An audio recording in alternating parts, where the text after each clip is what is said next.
أشهد أن لا إله إلا الله وحده لا شريك له وأشهد أن محمدا عبده ورسوله أما بعد فأعوذ بالله من الشيطان الرجيم بسم الله الرحمن الرحيم الحمد لله رب العالمين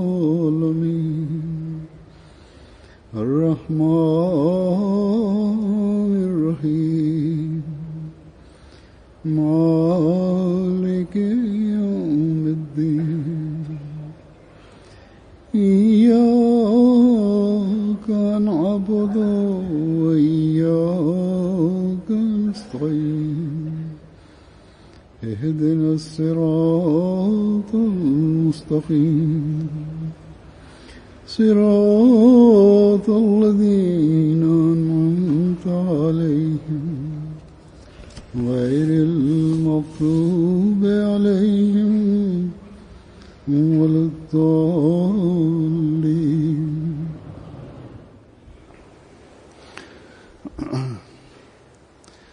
अल्लाह ताला के फजल से आज जमात अहमदिया जर्मनी का जलसा sir Yüce Allah'ın lütfuyla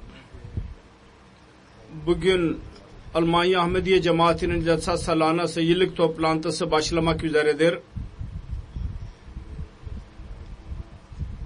Dünyanın birçok ülkesinde her nerede Ahmediye Cemaati kurulduysa bu toplantıların kurulması Ahmediye Cemaati'nin önemli programların bir parçasıdır. Öyle bir zaman vardı ki bu yıllık toplantıya katılmak için Hindistan'daki yaşayanlar için dahi Kadiyana Jalsa için gelmeleri, toplantı için gelmeleri kira vesaireden dolayı pek zor idi. Hatta bazı kimseler için mümkün değildi. Olanaksızdı. Onun için Mesih Maud Aleyhisselatü Vesselam Ahmediye Cemaatine teşvik etti. Yıl boyunca bu gaye için biraz para biriktirin ki yıllık toplantı için elinizde azık olsun. Fakat bugün biz görüyoruz ki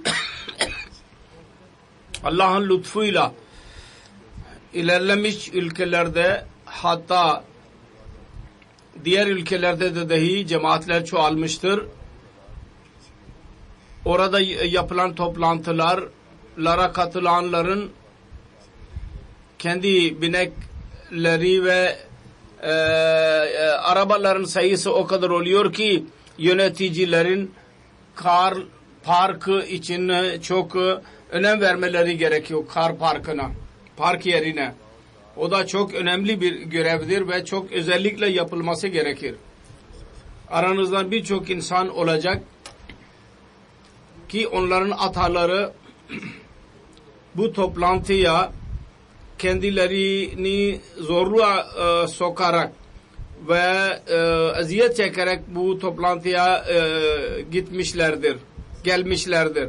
Bazı kimseler hasretlere rağmen ki her sene celsaya katılsınlar fakat yine de belki de gelememişlerdir her sene. Fakat aranızdan biriniz asla düşündünüz mü?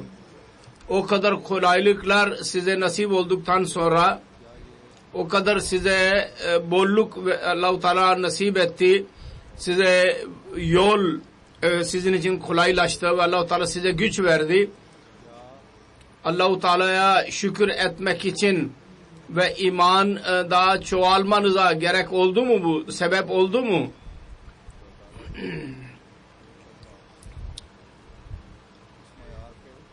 Bizim büyüklerimizin imanı nasıl ise ve Allah ile onların nasıl alakaları varsa aynı seviyede biz de oraya kadar ulaşabildik mi?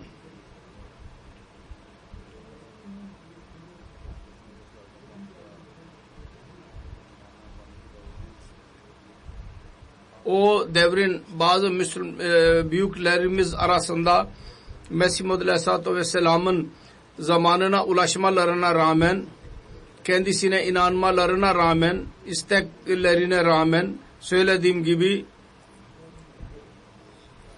mal engellerinden dolayı yolculuk yaparak Hz. Mesih Muhammed Aleyhisselatü Vesselam'a onlar ulaşamadılar. Ancak bugün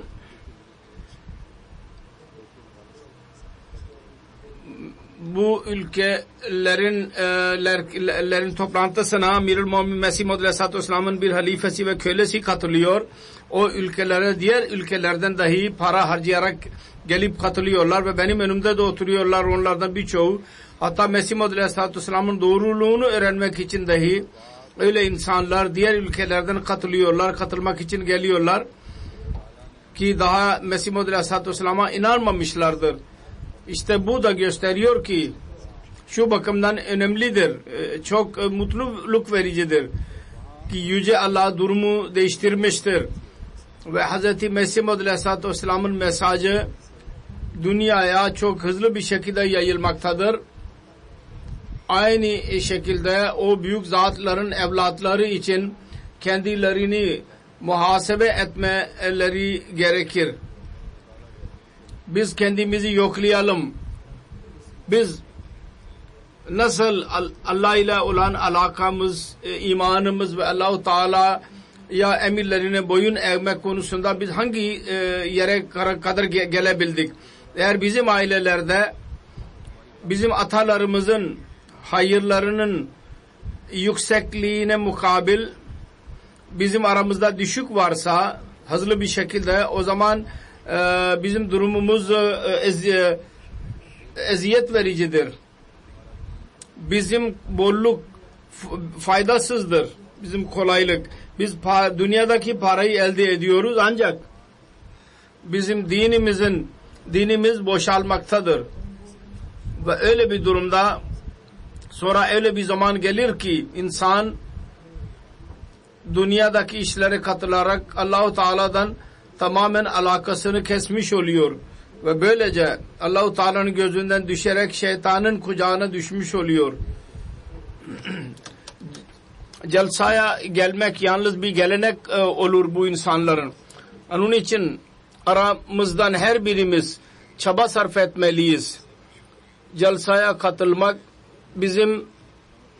bizim zaaflarımızı bize göstersin. Aramızda inkılap yaratan olsun bu.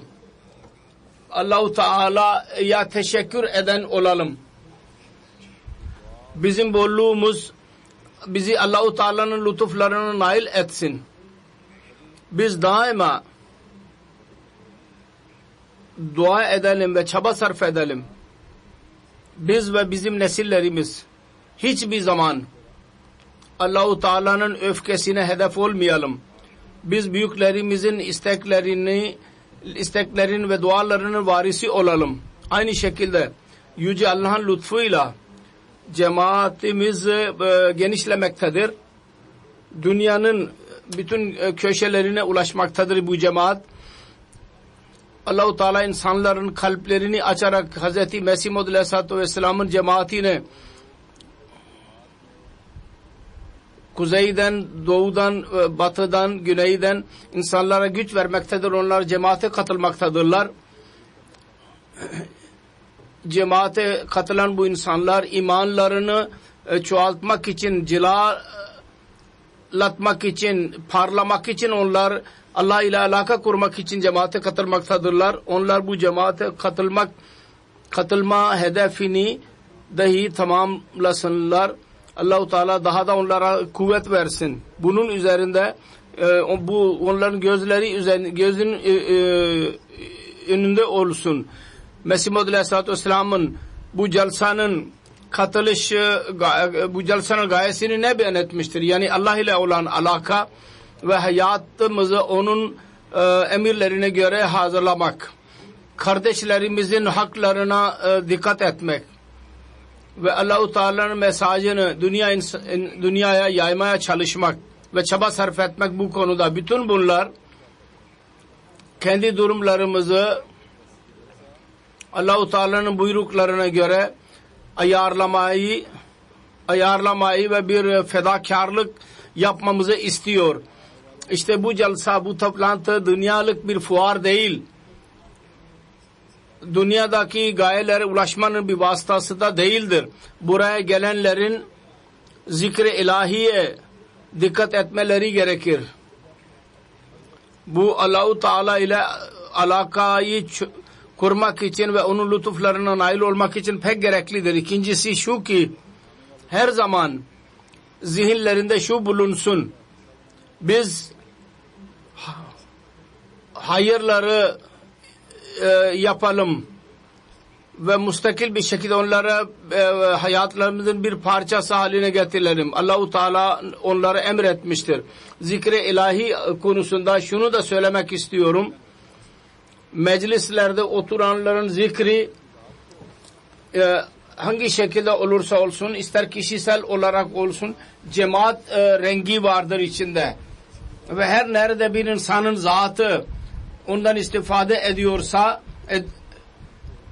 aynı yerde cemaat olarak dahi Allah-u Teala'nın lütuflarına nail olmanın bir vasıtası oluyor. Onun için celsanın konuşmalarını dinlemek için yürürken bu günleri zikri ilahi de ile geçirin. Sonra şu dahi faydası vardır. İnsan zikir ediyorsa, böyle bir meclis olursa o zaman diğer insanların dahi dikkati çekiliyor. Birbirimizi görerek onlar dahi bu günleri hedefli birer gün haline getirmeye çalışıyorlar. Boşu boşuna otursunlar, boşu boşuna konuşsunlar yerine onlar hedefli bunu yapmaya gerekli olmalı. Her insan bunu hedefli haline getirmeli. Bugünlerde Allah-u Teala'nın lütuflarıyla sonradan dahi belli bir müddete kadar bu celsanın etkisi oluyor ve insan dikkat ederse uzun zaman etkisi devam edebiliyor. Onun için bu celsa salananın bereketlerindendir ki bir insanın duaları kendisine de fayda vermekte olur ve cemaatin toplumsal ilerlemesine dahi sebep oluyor. Aynı şekilde diğer insanlara dahi Allah-u Teala'ya dikkat etmelerine ve celsanın hedeflerine nail olmalarına sebep oluyor. Onun için bu günleri her katılan öyle bir şekilde geçirmeli ki Mesih Maud Aleyhisselatü Vesselam onu bize beyan etmiştir ve bizden beklemiştir onu. Yüce Allah'tan, Yüce Allah ile alakanızı kuvvetlendirin ve ikincisi kalplerinizi Allah-u Teala'nın mahlukatının sevgisiyle doldurun. Kardeşlerinizin sevgisi ve hislerine riayet edin. Buraya celseye gelerek eğer bir insanda bir öfke varsa onu da uzaklaştırmaya çalışın. Biz Allah ile alaka kurarsak ve onun mahlukatını seversek, sempati gösterirsek ancak o zaman biz Allah-u Teala mesajını gerçek manada dünya insanlarına iletmenin hakkını eda edenlerden olacağız. Ancak bütün bu yollardan geçmek için çaba sarf etmek gerekir. Çaba önemlidir. Bu toplantılar şu gaye için kurulurlar ki manevi ortamdan hayır sözlerini dinlemek için zikri ilahi yapmakla aramızda öyle adetler müstakil bir şekilde oluşsun ki onlar bizi Allah-u Teala'ya götüren olsun. Vaat edilen Mesih Aleyhisselam bir yerde der ki bu dünya birkaç günlüktür ve öyle bir yerdir ki sonunda fena vardır. İçten içe bu fenanın malzemesi vardır. O da işini yapmaktadır. Ancak insan bilemez. Onun için Allah-u Teala'yı tanımaya çabuk adım atmalıyız. Allah-u Teala'nın zevkini o alır ki ancak onu tanıyan alabilir. Ve her kim sıdk ile ona doğru adım atmazsa onun duası açık olarak kabul edilmez. Ve şu yahut bu karanlığın bir kısmı kendisine yapışık olur. Eğer Allah-u Teala'ya zerre kadar hareket ederseniz o ondan daha fazla size hareket edecektir. Ancak ilk olarak sizin tarafınızdan hareket olmalı. Sonra dedi ki bazı insanlar şikayet ederler. Biz bütün hayırlar yaptık. Namazlar kıldık. Oruç tuttuk. Sadaka dahi verdik. Mücahede ettik. Ancak elimize bir şey geçmedi. Öyle insanlar şüpheli olurlar. Ezeli. Allah-u Teala'nın Rab oluşuna asla inanmazlar. Ve onlar bütün ameller Allah-u Teala'nın rızası için yapmamış olurlar. Eğer Allah için bir iş yapılırsa mümkün değil ki o zayi gitsin.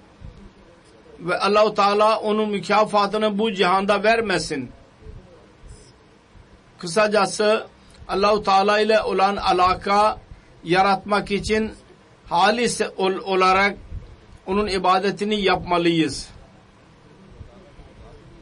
Ve onun buyruklarına amel etmeliyiz. Bizim görevimiz eğer Allah-u Teala'nın rızası uğruna olursa biz onun lütuflarına nail olacağız. Lütuflarını elde edenler olacağız. Dünyadaki karanlıktan çıkarak halis olarak Allah-u Teala'nın rızasını elde etmeye çalışmalıyız. Allah-u Teala'nın lütfudur ki o bizim ıslahımız için kendi sevdiği insanlarını göndermektedir. Elçilerini ve bu bizim şansımızdır ki Allah-u Teala'nın göndermiş olduğu bir zata biz inandık. O da bize Allah-u Teala'nın sevgisini, Resulullah sallallahu aleyhi ve sellem sevgisini ve din sevgisinin üsluplarını bize öğretmiştir. Ve onlara yürümeye dikkatimizi çekmiştir. O da mahlukatın hakkını Allah-u Teala'nın talimatına göre vermeye dikkatimizi çekti. O da kişisel olarak, içtimai olarak kötülüklerden uzak durmamızı bize nasip etti. Kavmi kötülüklerden uzak durmamızı bize nasihat etti. Kişisel kötülüklerden uzak durmamızı bize nasihat etti. Ameli ve itikadi iyilikleri ıslah etmemize bize nasihat etti. Eğer kendisinin biyetine giderek biz yine bunlara dikkat etmiyorsak o zaman demek ki biz sorumluluklarımızı yerine getirmiyoruz. Peygamberler gelirler kendilerine inananlar da inkılap yaratmak için onların durumlarını başka bir şekil vermek için Hz. Mesih Maud Aleyhisselatü Vesselam'a dahi Allah-u Teala keşfen gösterdi.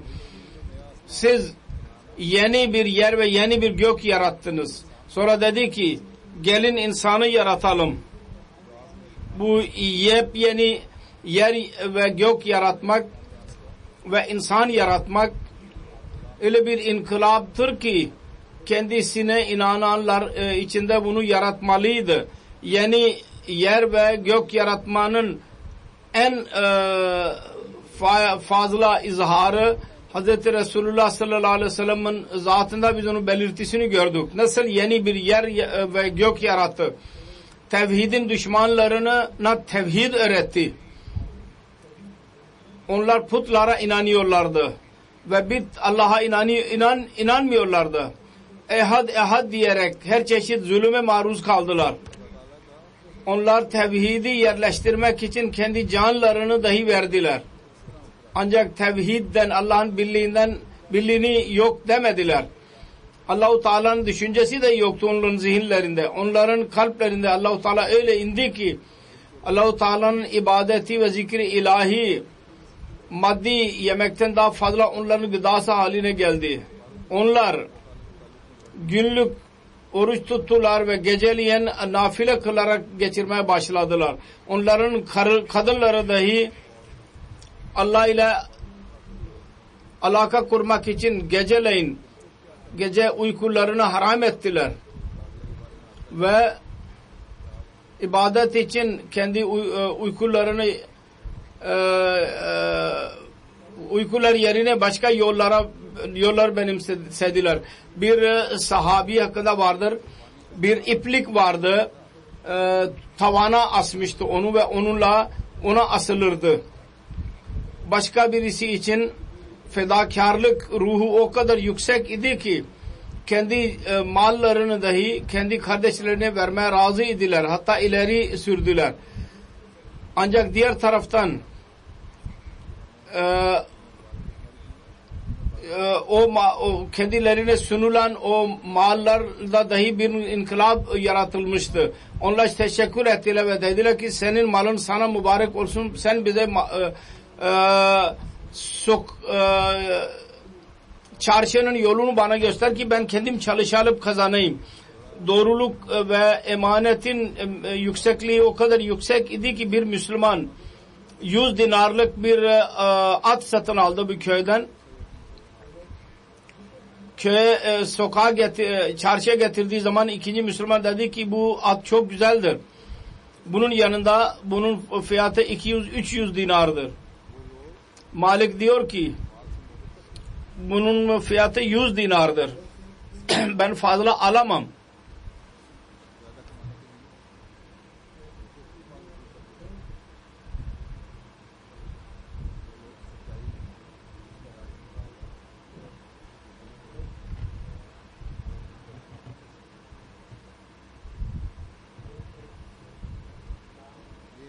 Ses gitti.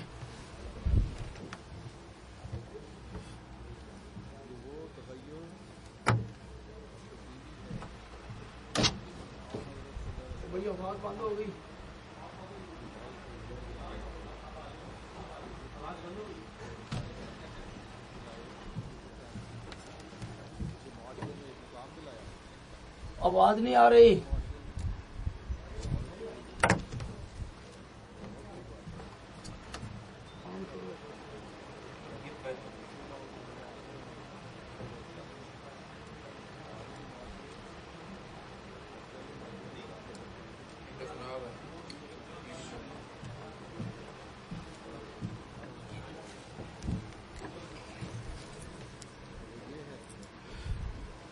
Bugün dahi eskiye göre erkek kadına eziyet veriyor. Avrupa'da dahi bu yaşanır.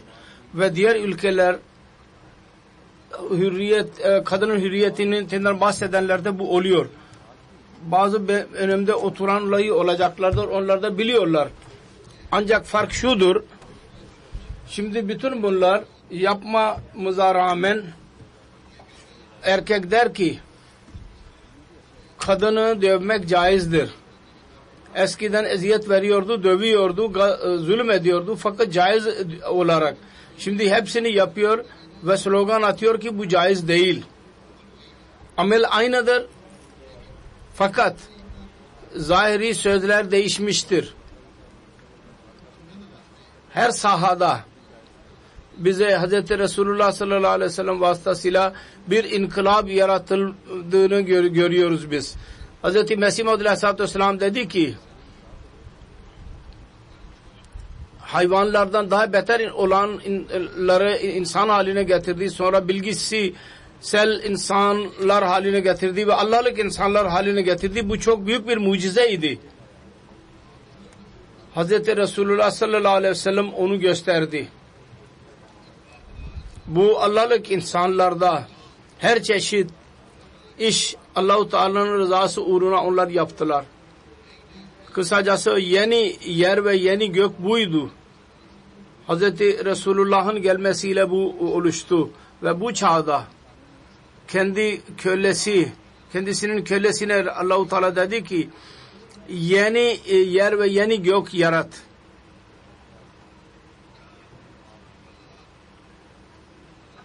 Hazreti Resulullah sallallahu aleyhi ve sellem zamanındaki durum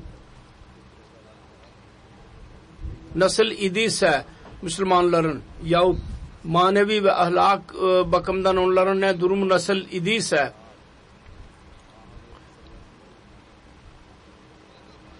aynı durum bugün de var mı? Hayır. Resulullah'ın gelmesinden önce bir cehalet vardı. Aynı cehalet yeniden oluşmuştur Müslümanlar arasında. Onun için Allah-u Teala kendi verdiği söze göre Mesih Maud ve Mehdi Maud'u gönderdi. Bir zaman vardı ki Müslümanlar tevhid için can verdiler. Her çeşit fedakarlık yaptılar.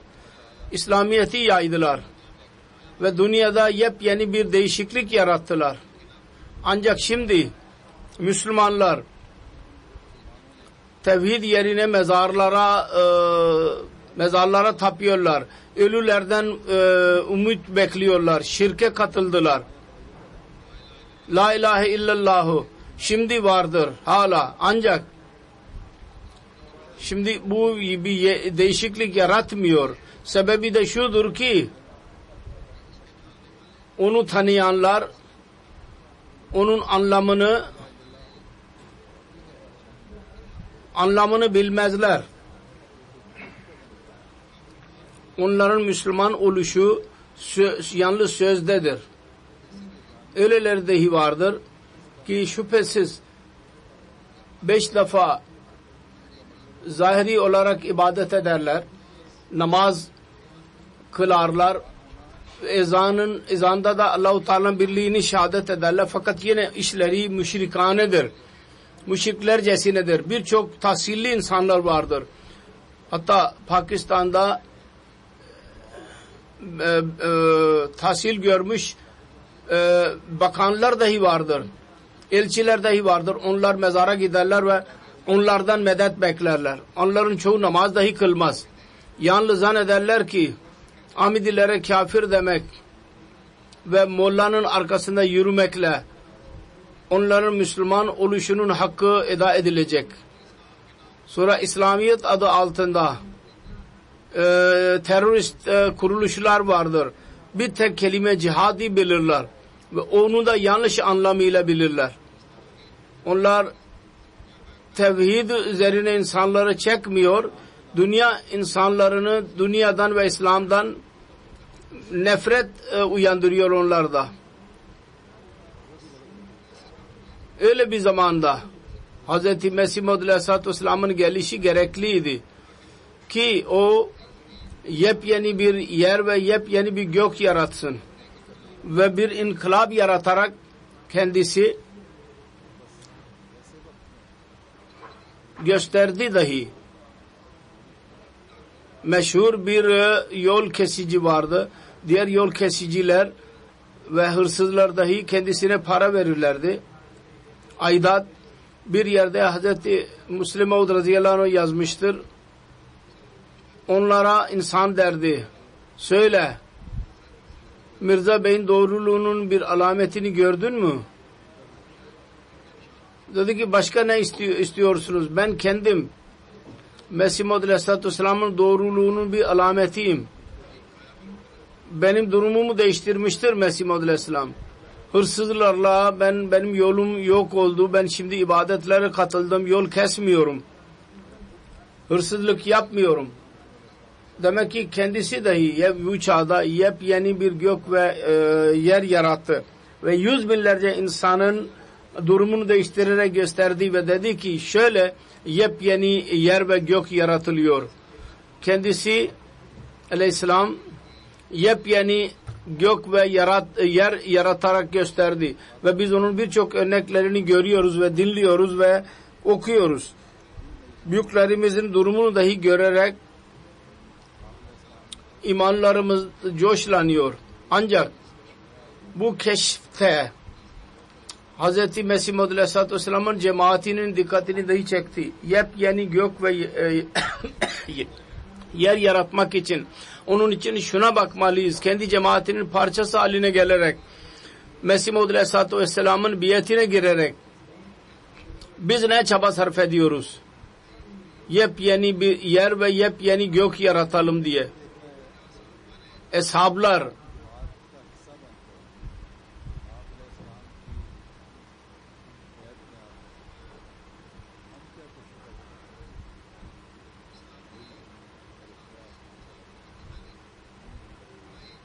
onlar İslamiyet'in gerçek talimatını benimsediler ve onu göstererek yepyeni yer ve gök yarattılar.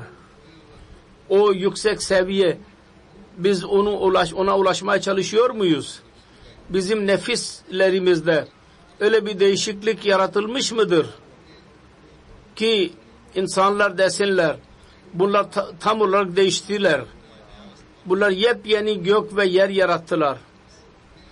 Kısacası biz eğer bir delil ileri sürmek istiyorsak Mesih Maud Aleyhisselatü Vesselam nasıl yepyeni yer ve gök yarattı, onun en büyük delili bizim zatımız olmalı. Tevhid bizim ilk tercihimiz olmalı. Allah-u İlahi alaka kurmak için çaba sarf etmeliyiz. Allah-u Teala'nın buyruklarına amel etmeye tam olarak çaba sarf etmeliyiz. Kul hakkına bizim dikkatimiz olmalı. Biz yalnız inanç bakımından Mesih Maud Aleyhisselatü Vesselam'a inanan olmayalım. Aksine ameli değişiklikler dahi olsun aramızda. Ve söylediğim gibi insanlar desinler bunlar bambaşka bir insan oldular insanlar. Müslim Maud onu güzel bir şekilde açıklamıştır bir yerde. Hz. Mesih Maud Aleyhisselatü Vesselam'ın iki çeşit mucizeleri vardır. Birisi ki onu göstermek, onu tamamlamak Allah'ın elindedir. İkincisi onların tamamlanması konusunda bizim dahi payımız vardır.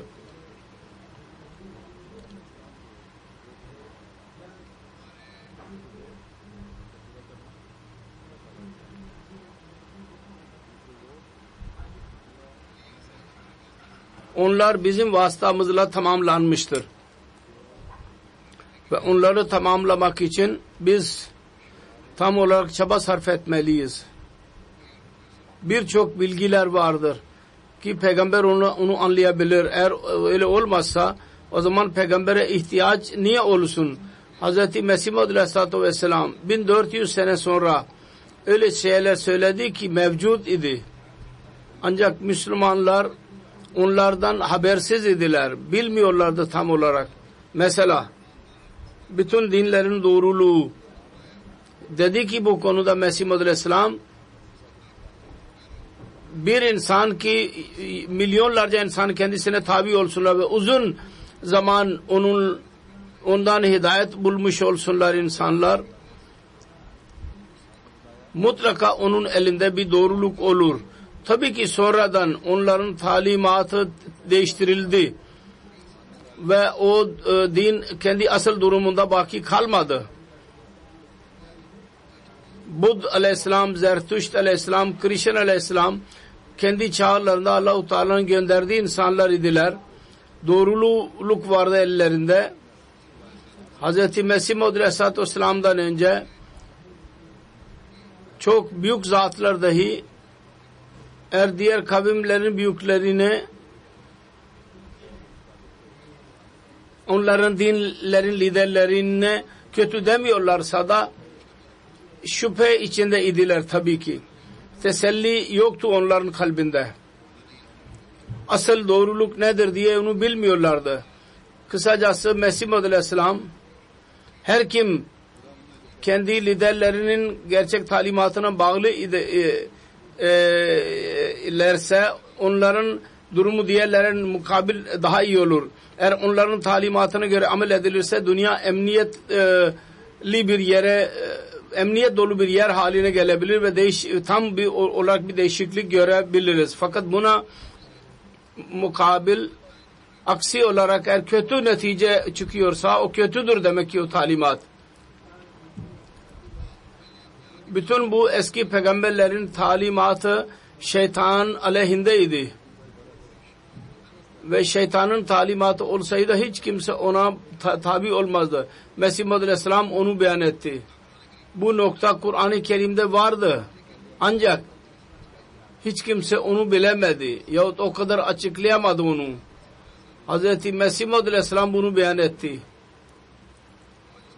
Bugün buna rağmen ki Müslüman Hz. Mesih Muhammed Aleyhisselam'ın iddiasına muhaliftirler. Fakat derler ki ve kabul ederler. Bütün dinlerin temeli doğruluk üzerindedir. Müslümanların büyük bir tahsil görmüş bir tabakası diğer dine inananlara der ki bakınız sizin dininiz ne kadar güzeldir. Sizin atalarınıza dahi Allah-u Teala tarafından vahiy geldi. Sonra Hz. İsa Aleyhisselatü Vesselam'ın gökyüzüne gitme inancı vardır.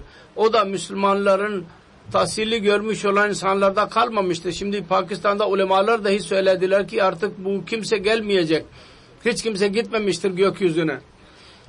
Kaldı ki Mesih Muhammed Aleyhisselatü Vesselam'ın gelişiyle diğer insanların düşünceleri değişti. Bu da yepyeni bir yer ve göktür. Bu delildir.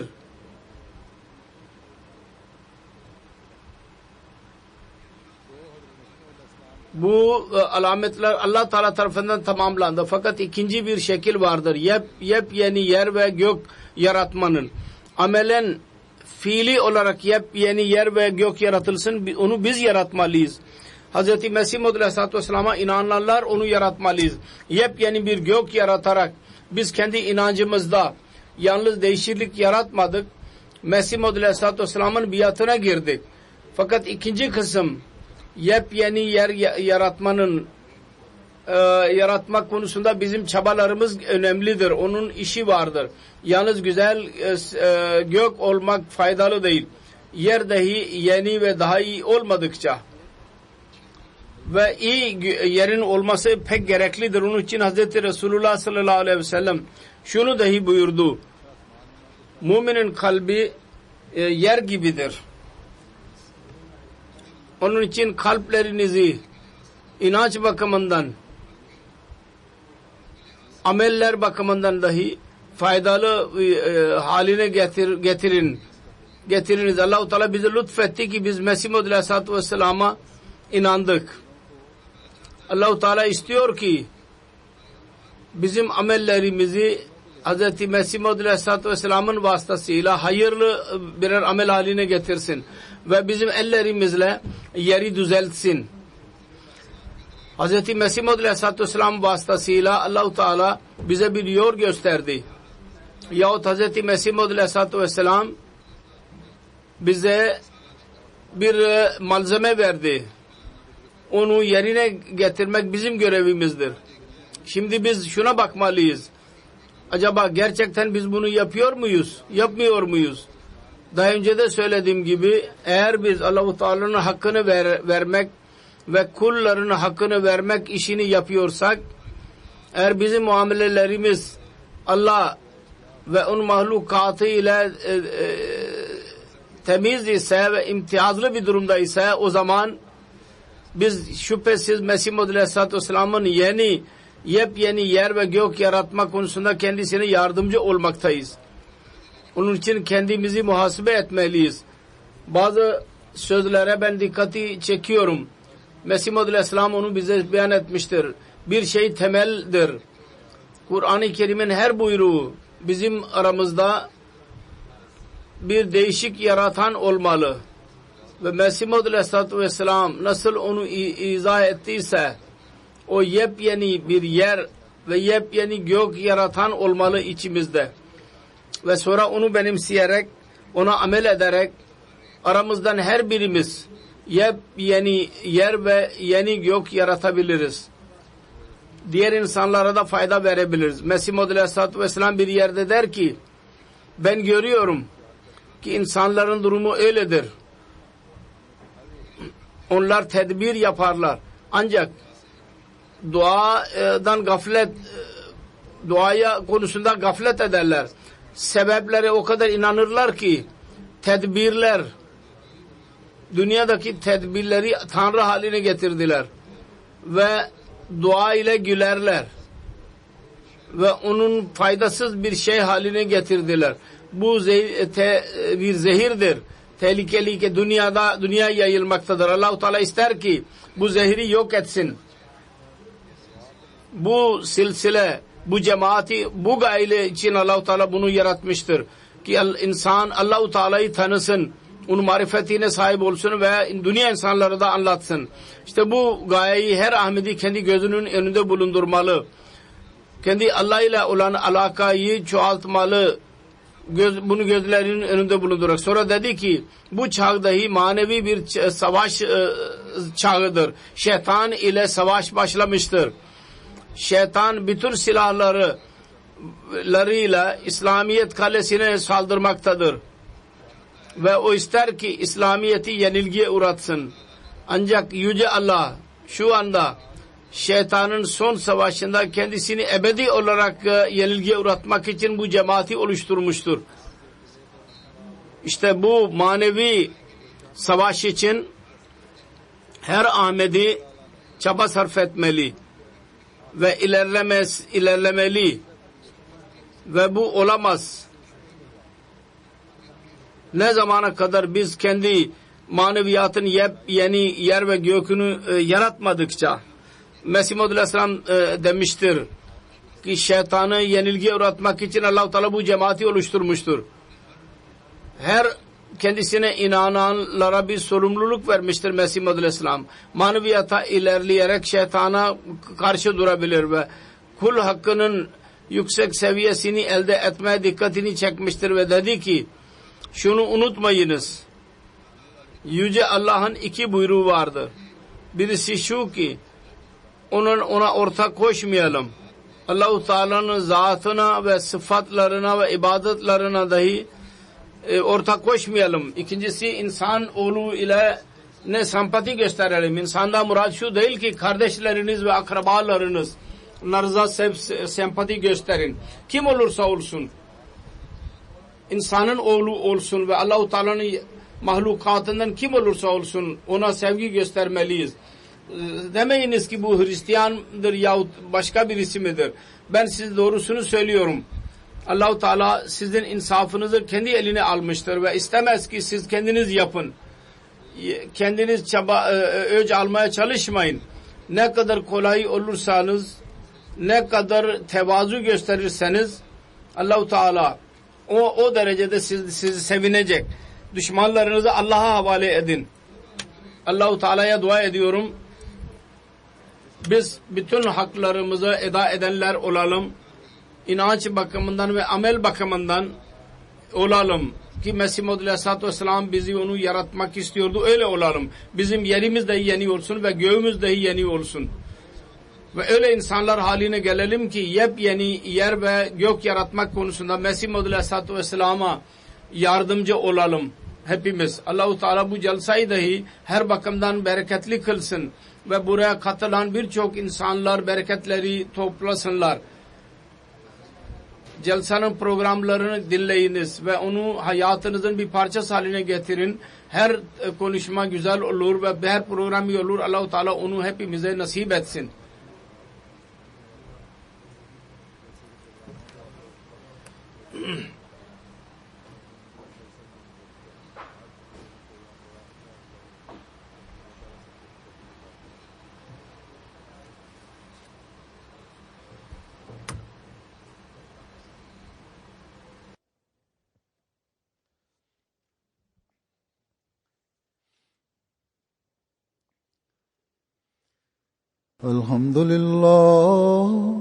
الحمد لله نحمده ونستعينه ونستغفره ونؤمن به ونتوكل عليه ونعوذ بالله من شرور أنفسنا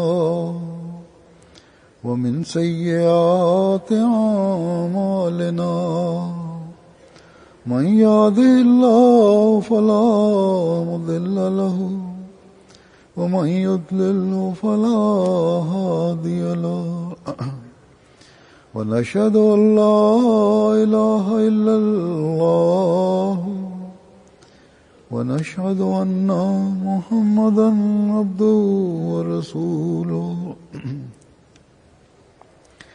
عباد الله رحمكم الله إن الله يأمر بالعدل والإحسان وإيتاء ذي القربى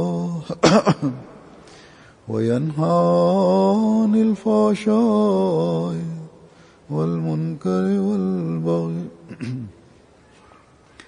يعظكم لعلكم تذكرون اذكروا الله يذكركم وادعوه يستجب لكم ولذكر الله أكبر